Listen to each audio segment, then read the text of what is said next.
What sport gives you 10 points for a man, 20 points for a woman, 40 points for a teenager, 70 for a toddler, and 100 for an old biddy? Deathrace 2000. And how do you accumulate these points? By passing go and collecting £200? By collecting tokens, or maybe even helping people in some way in your death car? No! You get points for running people over on the street, and it's completely legal and fun to do because it's the nation's favourite sport. Now I'll tell you something straight away, this movie's a joke, but it's so damn laughable that it's completely amazing. It's like wacky races on LSD with a pinch of cocaine in there for a good measure, washed down by 10 pints of straight whiskey. And that's just trying to comprehend the plotline. Wait until you actually see the film itself.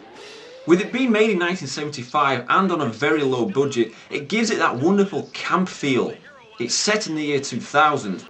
I love how films are always trying to guess what the future will be like and fail miserably. I mean, don't you remember in the year 2000, only a mere 9 years ago, we had national sports where you could mow people down for joy in your death car? Ah, they were great days indeed. So Stallone is in this movie, which should provide us with many great one-liners.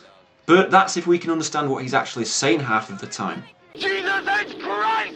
I'll kill that man! See, that there was probably the greatest one-liner ever spoken in a motion picture, but because it was mumbled by Sly, we missed it.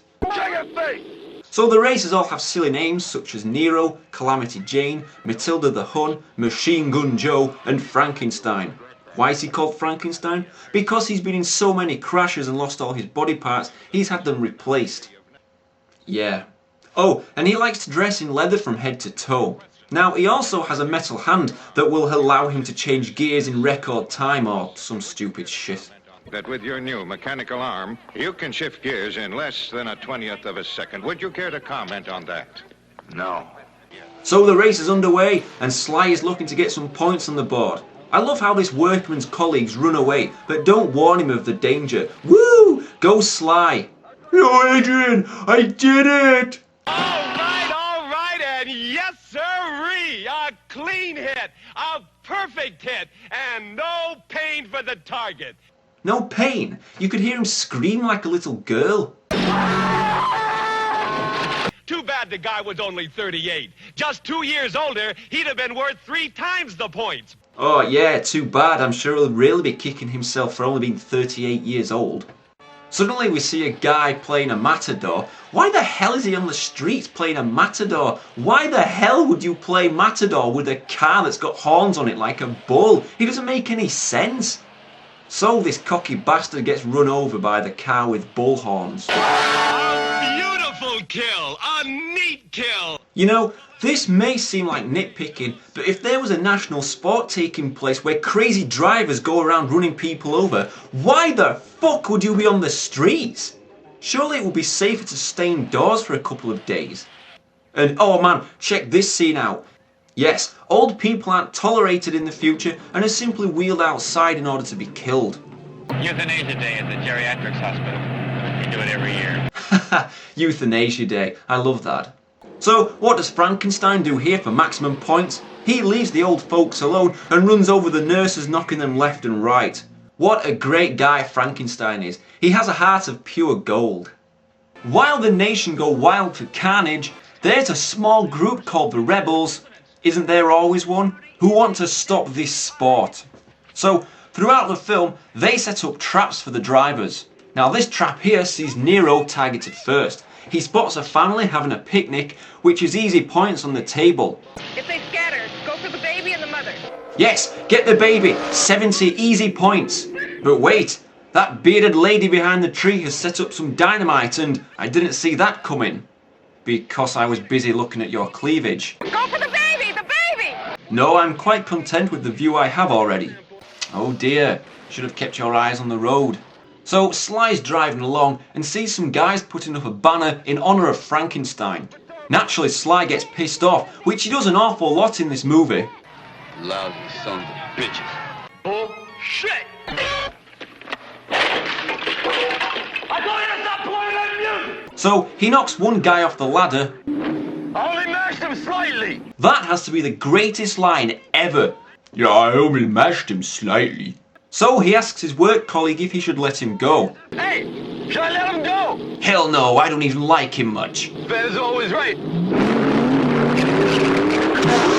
So Sly gets more points on the board by killing him. So the rebels set up a roadblock to stop Frankenstein. Oh dear, make sure you keep your eyes on the road, mate.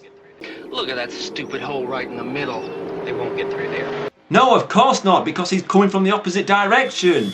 Assholes.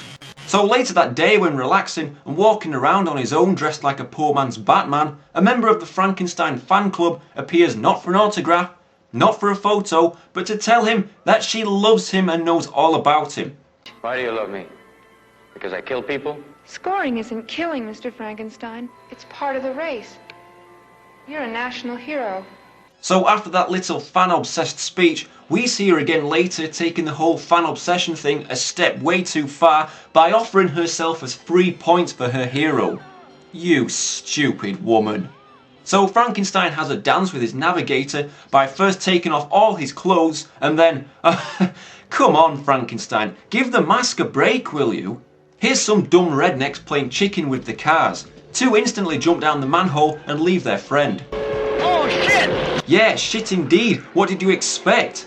Asshole. And the funniest part is, his friends laugh at him for dying. So, enter Stallone to sort them out. Yeah, well said, Sly. The rebels dress up one of their members to look like Frankenstein, which doesn't make any sense, and then Frankenstein runs him over. Very strange. Why would they bother to dress that guy up to look like me? Maybe he was a Batman fan as well. Well, I think Frankenstein's great, so I'm going to wear this Batman mask in honour of him. So once again, Sly comes across a person who happens to be a Frankenstein fan, and he goes apeshit. So he chases the guy through a stream, and that's 10 more points. Yo, Adrian, I did it again! Now, as in real life, cars have their problems, and Calamity Jane's has just broken down in the middle of nowhere. There's a car coming on the horizon. You should move. Hello? Oh dear. But it's not all bad, because he managed to fix the car in the very same second that he was crushed, so it's all good. This means Jane can go after Matilda while the rebels create a fake tunnel which leads to a cliff face. A detour! I really needed that right now! Okay, I'll drive through that fake looking tunnel and oh dear, I think that was a cardboard cutout to fool us into driving off the edge of the cliff. Do you think we can turn back around? So let's go back to Stallone because he makes me laugh. He decides, because it's fun, to strangle Frankenstein's navigator. So conveniently, who enters the room? Frankenstein. And here we go, folks, round one. How did Sly go on to become Rocky? It should have been Frankenstein going by this fight. So Sly is naturally pissed off, just for a change, and as the race gets underway, he runs over his own pit crew. For me, I think you're one very large baked potato. Baked potato. That is yet another classic from Sly. The guy knows no limits. So Jane is attacked by two bikers who she easily disposes of, and one of them blows up. So he blew up. There's plenty of blown up vehicles. I guess I must be in a minefield. Ah well, fuck it, who cares? I'll just drive around aimlessly, in the hope that I won't get blown up.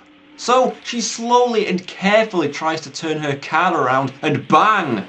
So who is left exactly? Ah yes, Frankenstein and Sly.